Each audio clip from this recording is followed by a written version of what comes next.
Ground moves changed the way the game was played. The Bayou Bomber, as he was affectionately called, had a remarkable career at Louisiana State University. For 3 years, he led the NCAA in scoring, averaging 44 points a game. This king of the long ball played nearly his entire college and pro career before the three-point shot was indoctrinated. Still, Maravich holds the NCAA record for most career points with 3,667. But his most memorable 2 points may have come in his junior year during a game against Georgia. Let's go back to your junior year at LSU, the final game against Georgia. You got to remember this game because this was one of the most spectacular ends of a season I've ever seen. Against Georgia, you hit a bucket to go to overtime. Then in overtime, you blew them out. You put on a 90-second basketball dribbling clinic for 14,000 people at this arena. When 3 defenders came to cover you on the last shot of the game, you hooked in a 35-foot jumper, swish. Well, it was actually not a jumper, but a hook shot. A hook shot, I mean. I'm not a hook shot. 35-footer. And is it true that the cheerleaders from Georgia carried you off the court? Well, what happened as I was going off the court, I noticed all the Georgia defenders were coming at me and leaving all of my teammates open. Of course, there was only like 4 seconds on the clock. So with 2, I just let it fly right by our bench. And after I let it fly, I just walked off the court behind the bench to the locker room, and it happened to go in. So the Georgia cheerleaders came running up to a ramp, got me, brought me back down, put me on their shoulders, and walked me around the thing. And what did the Georgia players say? Well, they were mostly congratulatory. They were part of that. But it was the end of a season, and it was I guess that shot has become kind of legendary in the fact that it's gone from from 35 to 45 to 55 and keeps on going out. But it was exciting. That was an exciting era for me. Yeah. SEC basketball and that era, and watching the people wanting to get into the. I mean, they would bust windows to get in to watch us play. One night against Southern Cal, for example, they busted windows out. They got ladders. They would climb through the windows, and they knocked over a security guard. 50 players did that. I mean, 50 fans. There were myths and legends associated with Pete Maravich. I want to get the truth on some of these stories. First of all, you were offered a contract by the Globetrotters to be the first white Globetrotter. Yes, that's true. Yeah, I was offered a $1 million contract to play with the Globetrotters, and during my senior year in college, when I was going back and forth analyzing who I wanted to play with, of course, I had an ABA was after me, the Carolina Cougars. I was dealing with them. I was dealing with basically the Atlanta Hawks and also with the Harlem Globetrotters. So I basically had 3 ways to go, 3 directions, and it was a lot of flattery. It's I guess a lot of people may say that that speaks of the type of player he was, but I consider that flattery because the game itself today is that type of game. It's a game of spectacular moves and spectacular plays. There were those who were detractors of Maravich even then, many. In fact, one very notable person by the name of Pat Riley said in 1978, Maravich is the most overrated superstar who ever came down the pike. Every guard in the league wants to send a limo to pick Pete up at the airport and play against his soft defense. I not only don't think Pete could play any other way, I don't think he wants to. Think Pat would change his opinion today, or you think he'd keep it? Well, I don't know. I like Pat a lot. I think he's he's not only a very successful coach, but I think he's a very hard-working coach. And everybody has an opinion of people. I often thought about it. When I played against different players and so on, I would go in the dressing room and I'd look at the stats like anybody else, and they would say, well, Pete can't play defense, or Pistol Pete can't do this. And I'd look, and the man I happened to be playing had like 10 or 12 points or 14 points, and I'd have 45 or 50. And I'd say, who's defending who? And but that's part of the game. You get a particular reputation, and then it's like taking a pillow, Roy, going up on top of the Empire State Building, tearing it up, letting all the feathers go out. And then 2 days later, trying to retrieve every feather. You can't do it. And once that reputation is established, you can't retrieve them all. There is a difference between image and reputation. I want to talk about a player that could easily be compared to Pete Maravich on a lot of levels, and that's Larry Bird. You played with Larry Bird your final season in the NBA. The parallels are stunning. Great, white, pure shooter, basically country boys. tragedies growing up. Both lost parents to suicide. But there are differences. I wonder if you can compare and contrast Maravich and Bird. Well, gee whiz, Larry Bird, I think is the best. Larry's not really the best rebounder in the NBA. He's not the best passer, I don't think. He's not the best dribbler. He's not the best shooter. He's not the best scorer. He's just the very best. Mm-hmm. And the reason for that, Roy, I think, is the fact that you do more than play with your feet. I can name several coaches who said Larry Bird would never make it in the NBA because he was too slow-footed. But there are certain players with an instinct, like Larry Bird, a guy like Magic Johnson, Kareem Abdul-Jabbar, that are so far above everyone else because of the way they think the game of basketball. You can't practice that. That's just something that is God-given, and Larry Bird has that. As far as comparing him to me, I couldn't compare him to me at all. I don't like comparisons at all. But I think that he is perhaps the best player today playing the game. I don't think he's the best ever because that leaves my son out. But other than that, we'll get to that in a little bit. I do think he's the best playing today. And of course, again, I don't like comparisons. You can't compare him with Kareem. I think you can compare centers, you can compare guards, you can compare forwards. More on the last days of Pete Maravich's NBA career. How his creativity made him the player he was, and his chance to win that elusive NBA championship next on Up Close Classic.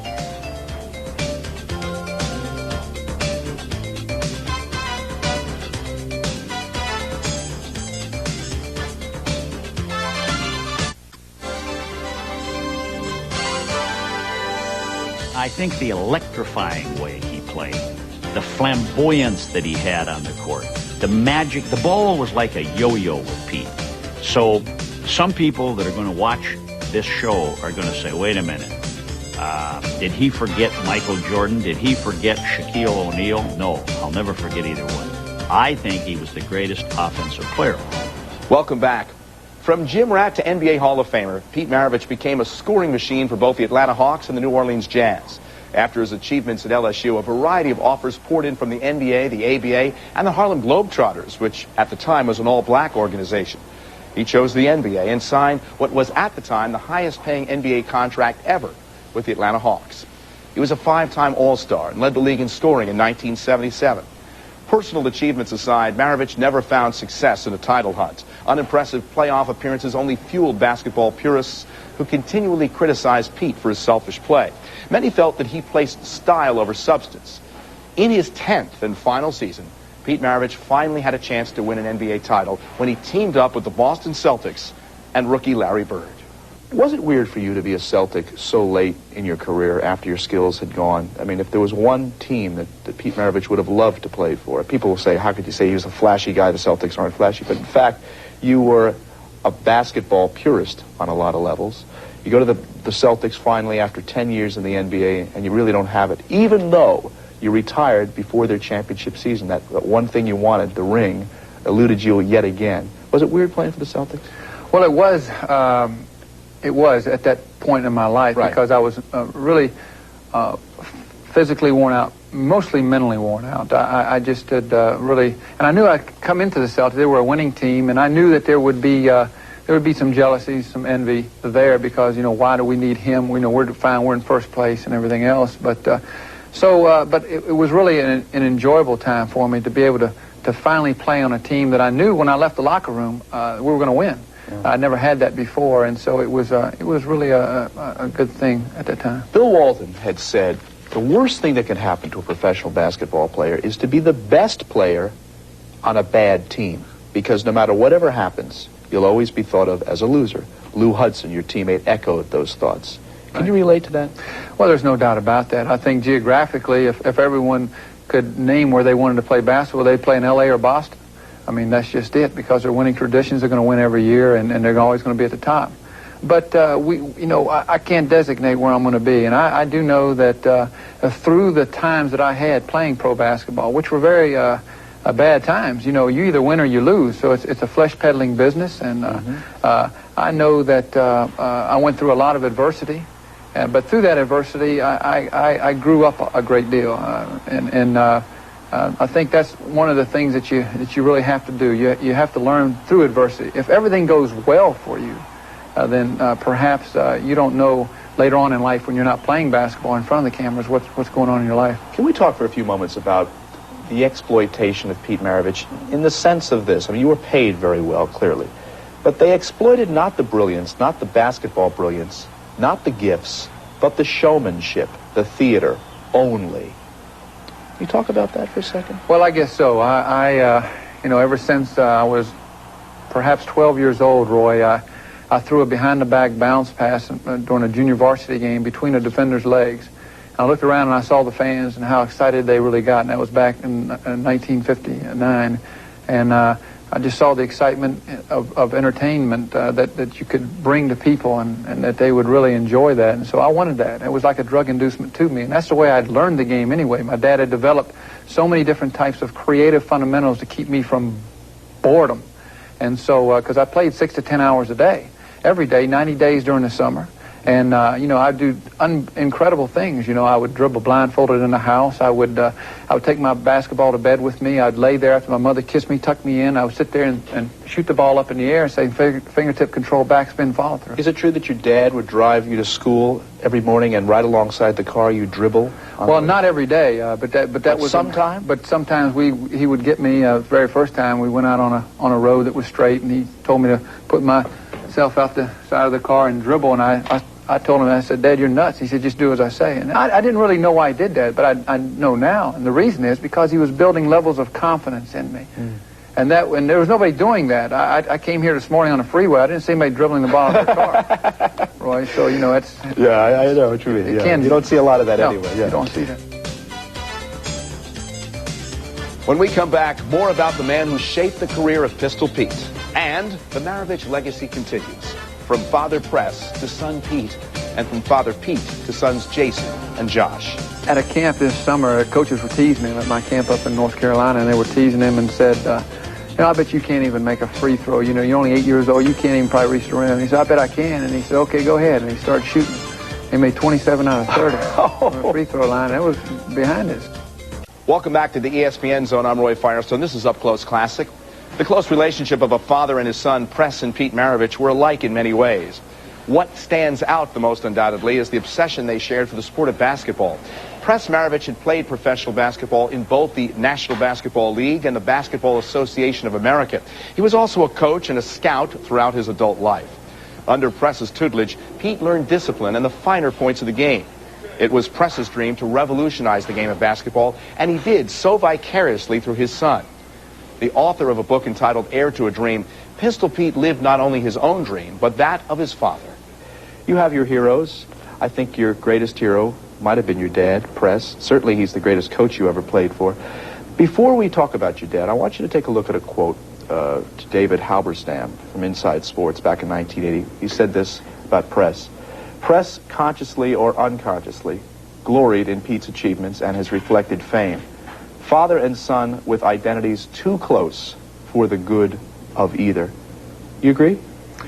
Not really. I would say that the title of the book says it's Heir to a Dream.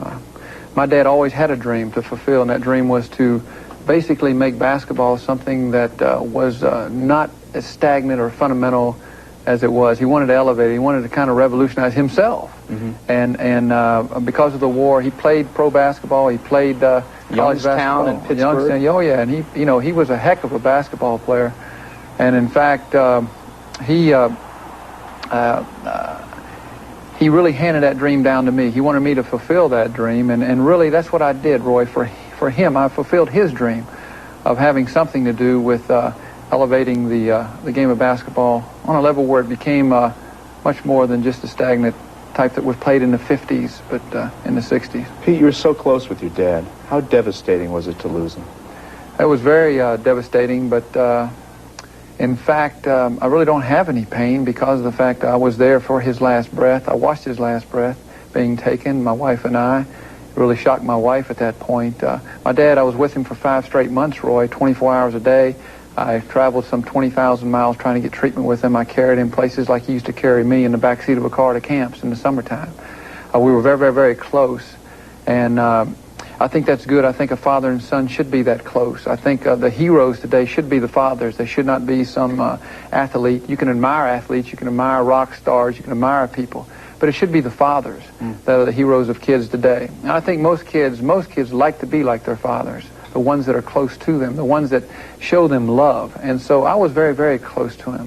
And but I have no pain because of the fact that my dad had made peace with the Lord, and he was so gentle the last couple of years of his life. It was incredible what happened to him. It's interesting because there's another generation of Maraviches. There's Jason, your 8-year-old son, who's a terrific basketball player. You were telling me, what did he hit, how many out of 30 free throws? At a camp this summer, coaches were teasing him at my camp up in North Carolina, and they were teasing him and said, I bet you can't even make a free throw. You know, you're only 8 years old. You can't even probably reach the rim. He said, I bet I can. And he said, okay, go ahead. And he started shooting.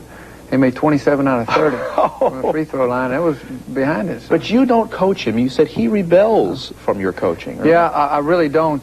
Be honest with you, a girl up from NBA Entertainment, Leah Wilcox, sent me a tape, a Highlight All-Star tape. This is back about a year and a half ago. And I said, Jason, I'm going to put this tape in here and look at it. He said, I don't want to watch it. You know, he didn't want to be a basketball player. So I said, I'll just drop it, and I left. All of a sudden, within 2 months, he'd watched that some 75 times, knew every player, and all of a sudden it just was a thing that encouraged him to go play. Wow. So he plays now, and I have another son, Joshua, who's very aggressive. He's 5 years old, and he could be a heck of an athlete, too. I want to talk about other great athletes that you played along. So people don't realize that for a brief shining moment, Pete Maravich was a teammate of Julius Erving's 2 games, the Atlanta Hawks. Right. You had 14 assists in one of the games. You said it was sheer pleasure to play with Dr. J. It was. There was no doubt about it. You know, he was such a gifted player, and I'd never really played with that type of player before, as gifted as he was. And so to play with him, knowing that he played with, an instinctive type of basketball where you didn't have to send him a telegram to go back door, you didn't have to call timeout and write him a letter or tell him, look, the guy's overplaying, you'd go this. He would just go, I'd throw it up, he would jam it, people would go nuts, and I had so much fun passing the ball to him, and he was always on the lane. He was always there, so it was fun to play with him.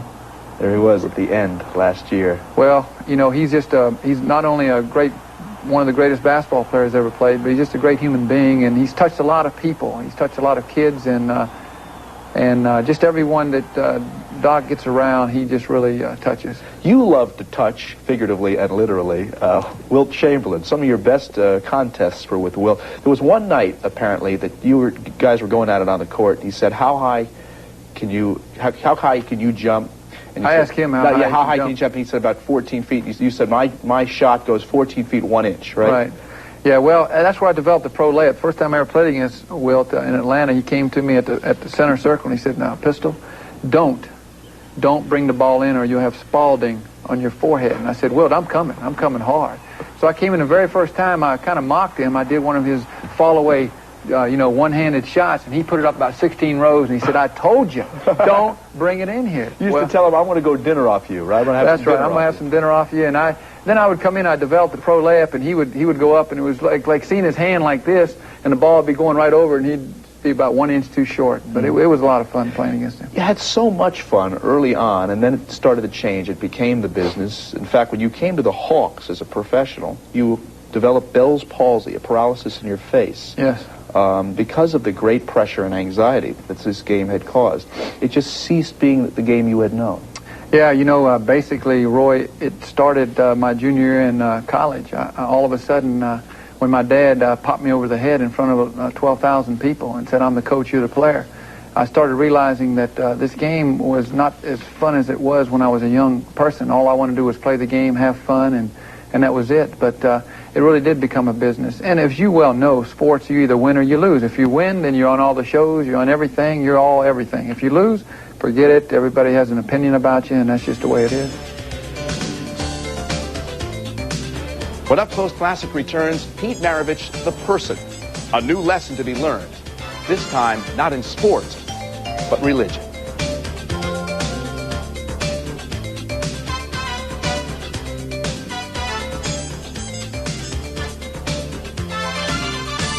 Only on ESPN Classic.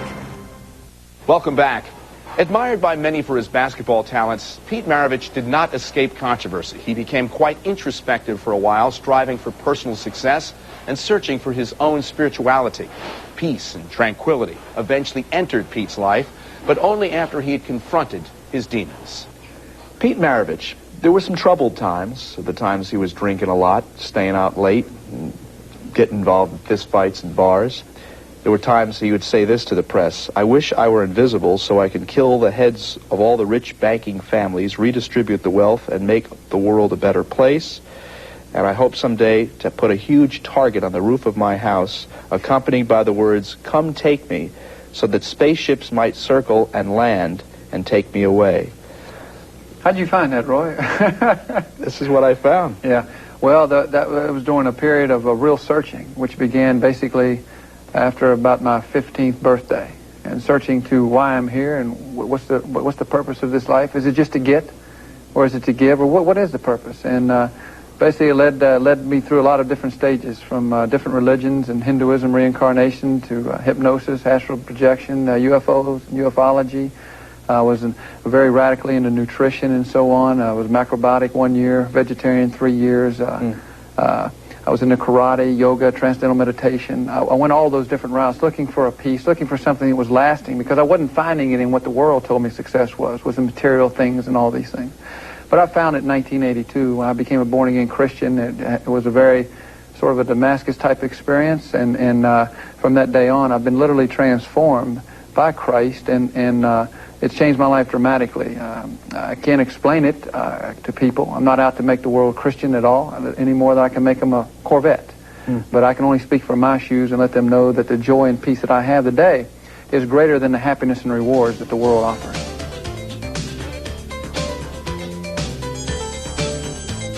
We'll be back with more on Up Close Classic after this.